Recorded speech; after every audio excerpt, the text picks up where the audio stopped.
30 વર્ષ બાદ સર્જાશે એક ઐતિહાસિક ક્ષણ। યુએસની મુલાકાતે પહોંચેલા મુખ્યપ્રધાન ભૂપેન્દ્ર પટેલનું ન્યૂ જર્સીમાં ભવ્ય સન્માન થશે।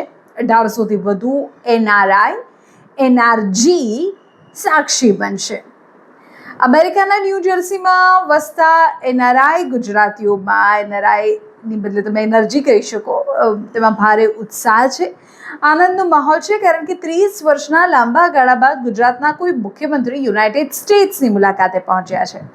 મુખ્યપ્રધાન ભૂપેન્દ્ર પટેલના આ ઐતિહાસિક પ્રવાસને યાદગાર બનાવવા માટે ન્યૂ જર્સીમાં એક ભવ્ય ગરવી ગુજરાત ઉત્સવ અને સ્વાગત સમારોહનું આયોજન કરવામાં આવ્યું છે। ન્યૂ જર્સીના કાર્ટરેટ પરફોર્મિંગ આર્ટ સેન્ટર ખાતે આયોજિત આ ખાસ કાર્યક્રમમાં 1800થી 2000 જેટલા મૂળ ગુજરાતીઓ જે ત્યાં વસે છે અમેરિકામાં, તેઓ એકઠા થશે। આ આયોજન ઉમિયાધામ, આઈબીએ અને federation of Indian association FIA જેવી અગ્રણી ભારતીય અને ગુજરાતી સંસ્થાઓ દ્વારા સંયુક્ત રીતે કરવામાં આવ્યું છે, જેમાં TV9ને પણ ખાસ સપોર્ટ અને ઉપસ્થિત રહેવાનું કહેવામાં આવ્યું છે। આ કાર્યક્રમને સફળ બનાવવા માટે કાર્ટરેટ, એડિસન અને પાર્સિપની હિલ્સના મેયર, ન્યૂ જર્સીના ગવર્નર તરફથી કાર્યક્રમને સંપૂર્ણ સમર્થન મળ્યું છે।